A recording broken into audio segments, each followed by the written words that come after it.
네, 공교육 전문가들과 정보 격차를 메우고 나만의 진로도 고민해보는 입시의 정석 시간입니다. 어제부터 2025학년도 과학고등학교 신입생 모집이 시작됐습니다. 의대 증원 여파에다 조기 졸업 요건이 까다로워지면서 이 과학고 입시에도 영향이 있을 거라는 전망이 나오는데요. 먼저 영상부터 보고 오겠습니다.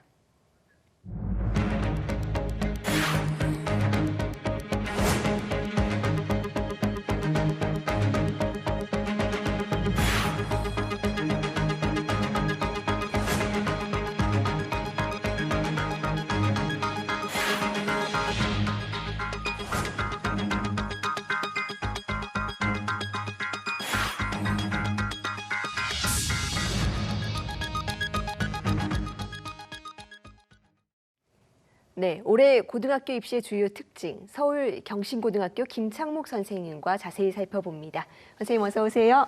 안녕하십니까.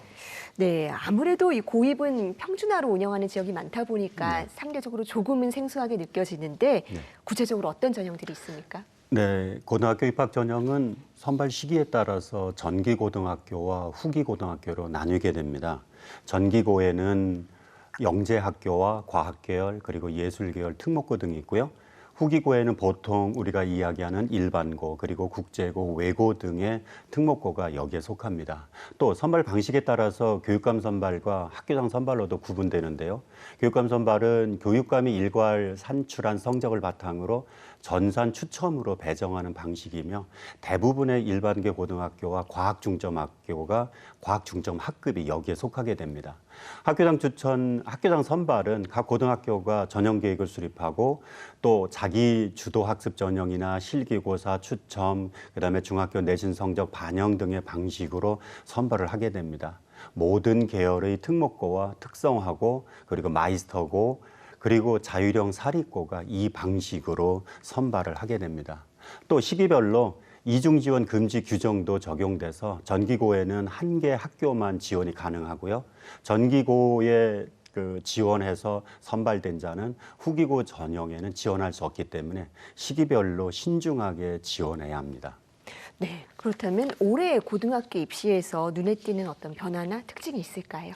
네, 2025학년도 서울시 교육감 선발 후기고의 중학교 성적 산출 기준이 상대평가에서 절대평가로 바뀌었습니다. 지난해까지는 과목별 성취도를 점수하고 출결, 봉사, 그리고 비교과 활동을 합산해서 석자 100분율을 산출했는데요.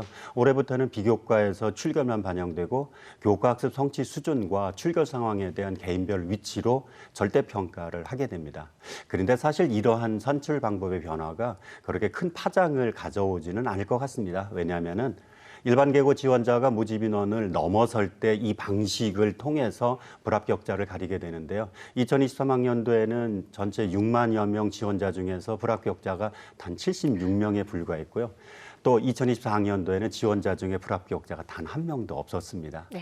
올해 고등학교 입시에서 달라진 또 다른 특징은 국제고, 외고, 자사고 등의 사회통합전형 지원자 수가 모집 전형에 미달할 경우에 그 미달 인원의 50%를 일반 전형으로 선발할 수 있게 되었다는 점입니다. 그동안 사회통합전형에서는 미달 인원이 상당수 있어 왔는데요. 학교가 좀 더 유연하게 학생들을 선발할 수 있게 되었다는 특징이 있는 것 같습니다. 네, 어제부터 시작된 서울 지역 과학고등학교 전형에 대해서 조금 더 구체적으로 여쭤보겠습니다.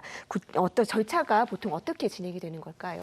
예, 과학고는 창의적 과학 인재를 육성하기 위해서 만들어진 특수목적 고등학교입니다. 서류평가와 면접 전반에서 수학과학 기본 개념을 기반으로 심도 있게 평가를 하는 것이니만큼 수학과 과학에 대한 관심과 역량이 있는 학생들이 당연히 지원해야 되겠죠. 올해 과학고 입시 일정을 살펴보면 대략 8월 말부터 9월 초에 원서 접수를 받아서 9월과 10월에 각 학교별로 전형을 실시하고 11월 말경에 최종 합격자를 발표하게 됩니다.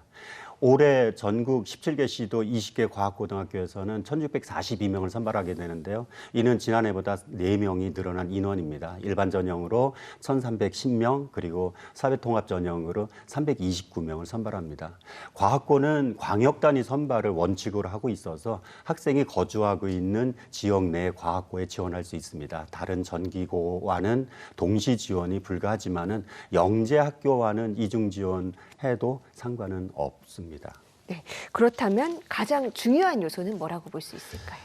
과학고의 자기소개서는 다른 어떤 학교보다 입시에서 큰 영향력을 갖고 있습니다. 학교에 따라 다르지만 평균 30분 내외의 면담이 진행되는데 자기소개서를 바탕으로 수학과 과학의 탐구 역량을 확인하기 때문이죠. 자기소개서에는 기본적으로 외부 활동의 경험도 담을 수 있는데요. 탐구 계기, 탐구 과정, 그리고 탐구 결과, 그리고 나서 배우고 느낀 점의 순서대로 작성하는 게 좋고요. 특히 탐구 과정에서는 구체적이고 상세하게 작성해야 됩니다.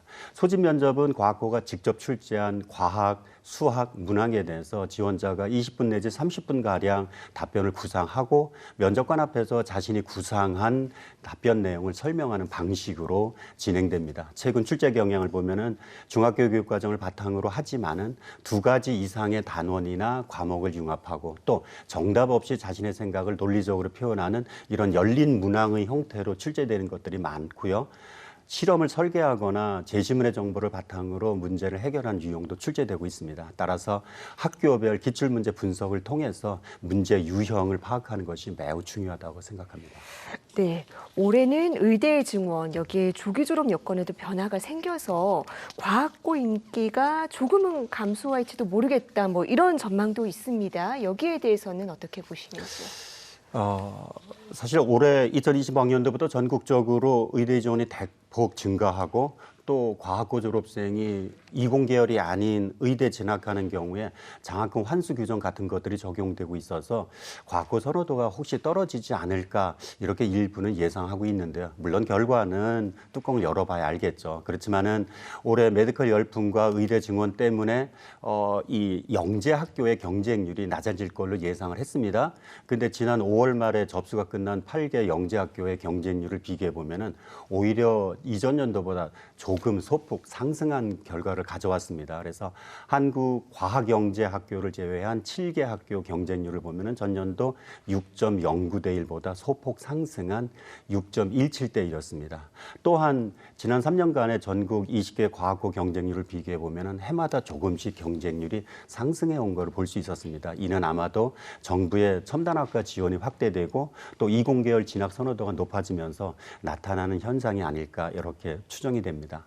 2028학년도에 대입해서 과학고가 그렇게 불리할 게 없다라고 하는 점, 또 재수나 반수를 통해서도 의대 도전이 가능하다라고 하는 이런 여러 가지 요인들이 과학고 그 선호도를 떨어뜨리지는 않을 것 같습니다. 아마도 올해도 영재 학교처럼 소폭이나마 경쟁률이 상승하지 않을까 이렇게 추정을 해봅니다. 네, 고등학교 교육 과정이 다양해지고 선택권이 확대된 만큼 학생들 고민도 깊을 것 같은데요. 역시 가장 중요한 건 아무래도 또 꿈과 적성이겠죠. 차분히 잘 준비해서 모두 원하는 진로를 향해 나아가길 바라겠습니다. 선생님, 오늘 말씀 고맙습니다.